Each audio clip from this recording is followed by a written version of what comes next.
የለፉበት ከዳር ደርሶ እንደማየት ያሰቡት ተሳክቶ እንደመመልከት ደስታን የሚፈጥር ነገር የለም።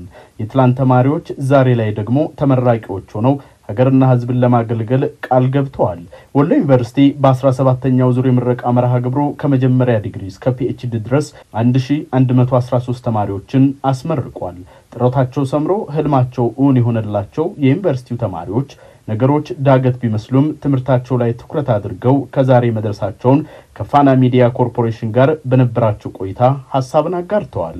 ያው ትምርት በፈተናዎች የተሞላ ነው። አንድ ጊዜ ያው ብዙ ጊዜ ኮንሰንትሬት የሚጠይቅ ከባድ ስራ ነው። በተለይ በእኛ ዘርፍ ስንመለከተው ሰፋ ያለ ጊዜን ሰጥቶ በዛ ላይ ማሳለፍን ይጠይቃል። ሰፋ ያለ ጊዜ ለማሳለፍ ሞክረናል። በተቻለ መጠን እንግዲህ ያለውን ትኩረታችንን ወይዘው አድርገን ያው ለዚህ ስኬት እንደበቃ ነው የምወስደው። ትምህርት ያው በጣም አሪፍ ነበር።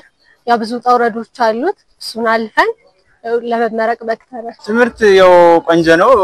የሚቻለውን ማንኛውም ተማሪ ማድረግ ያለበትን ኮምፒቲሽን ያደርጋለሁ። ግን የነጥብ አምጥቼ እናገኛለሁ ብዬ ኤክስፔክት አድርጌ አላቅም ነበር። ያው እንግዲህ እንደ ፈጣሪ ፍቃድ ነው ይደርሰናል። ትምህርት ቀጣይ ነው የሚሉት ተመራቂ ተማሪዎቹ ነገም ቢሆን ራሳቸውን ከዚህ በተሻለ ጎዳና ላይ ለማግኘት እንደሚተጉ ያነሳሉ። በቀጣይ የህይወት ምዕራፋቸው ደግሞ ቀዳሚ ያደረጉት እቅድ ያስተማረ ቤተሰብ ህብረተሰብና ሀገርን በተመረቁበት ሙያ ማገልገል እንደሆነ ያነሳሉ። በተማሩበት ዘርፍ ጠንክሮ መስራት ሀገርን ለማገልገል ቃል እንገባለን ይላሉ። ተመረቁበት ፊልድ ብዙ ጉድለቶች አሉ። ያው በምርምሩ ዘርፍ በተለይ እና በምርምሩ ዘርፍ በርትቼ ለመስራት ተሳባለሁ። ወደፊት ሀገርን ለማገልገል ያው ከዚህ ዩኒቨርሲቲያችን ወሎ ዩኒቨርሲቲ እንደሚታወቀው አፕላይድ ዘርፍ ነው የተመደበው።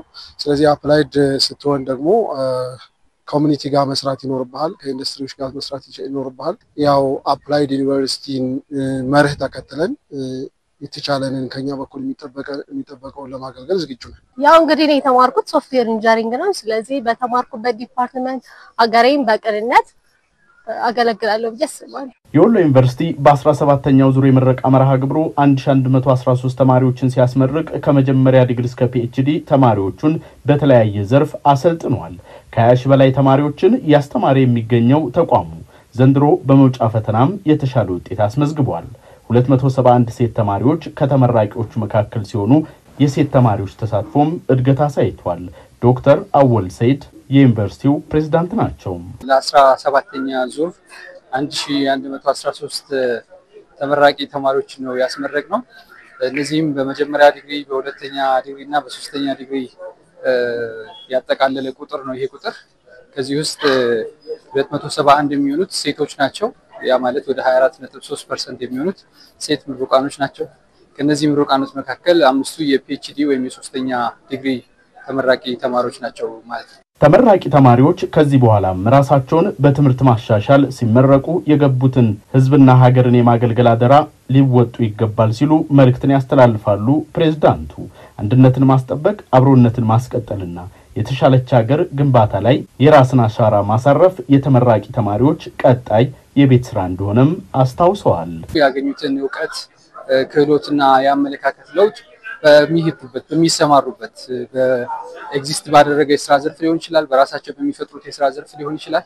በየትኛውም ቦታ ላይ በዚህ ላይ ያገኟቸውን ክህሎቶች እየጨመሩ ራሳቸውን እያሻሻሉ አስተዋጽኦ እንዳበረክቱ፣ በተለይ ደግሞ በአንድ ካምፓስ ውስጥ ከሁሉም የኢትዮጵያ ክፍል መጥተው ላለፉት 4 እና ከዛ በላይ ዓመታት አብረው እንደኖሩ ሁሉ በሚሄዱበት ቦታ ላይ አብሮነትን እንዳጎለብቱ ጥሪ ማስተላለፍ ፈልጋለሁ።